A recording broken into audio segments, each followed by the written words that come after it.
L'armée de Spartacus avait des glaives, les Jacques Bonhomme des fléaux et des fourches, les manifestants ont des pavés.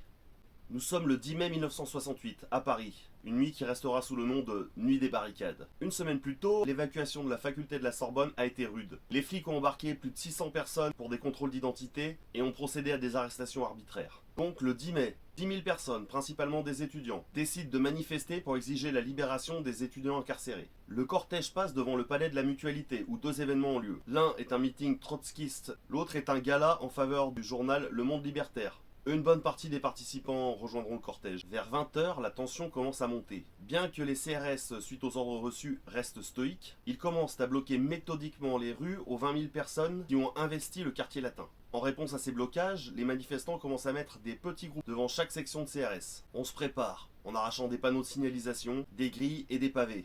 En prévision, car les CRS attendent, mais on le sait, quand ils recevront l'ordre, ça va faire mal.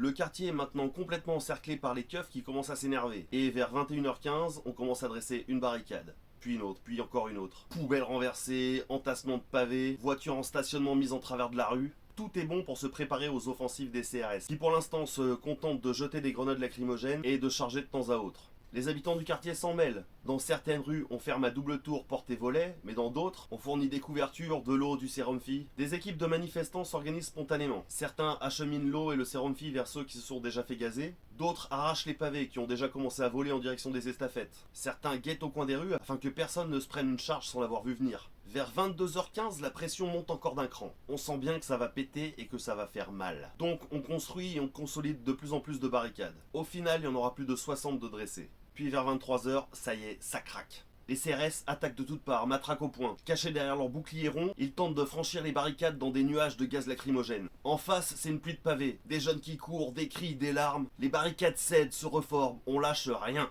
Des voitures sont enflammées, soit par des manifestants pour faire écran aux flics, soit par les flics eux-mêmes qui envoient des grenades. Les combats s'intensifient encore à partir de 23 h 45. Une tempête de charges incessantes qui dureront plus d'1 heure. Chez les manifestants, pas de chef. Une intelligence collective due à l'urgence de la situation force tout le monde à la coopération. Les habitants du quartier, choqués par la violence de la scène, ouvrent leurs porches et parfois même leurs appartements pour cacher les manifestants et soigner les blessés. Au milieu de ce chaos, des photographes, foulards sur le nez, immortalise ces moments où l'État a fait la guerre à sa jeunesse. 1 h moins le quart, changement de tactique policière. Ils gazent massivement une rue pour faire fuir le plus de monde possible, foncent dans les barricades, puis bloquent les carrefours en interpellant à tour de bras. Le préfet de police rapportera 461 interpellations. Les charges diminuent petit à petit pour s'arrêter vers 3 h, où la police a repris complètement le contrôle du quartier latin.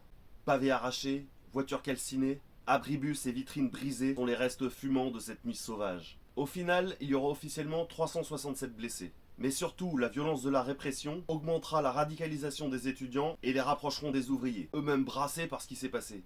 La nuit des barricades sera considérée comme l'un des déclencheurs les plus importants de la grève générale de mai 68. La chanson que je vais reprendre s'appelle « Chanson en l'honneur des pavés ». Elle a été écrite en 1848 par Philippe Eugène.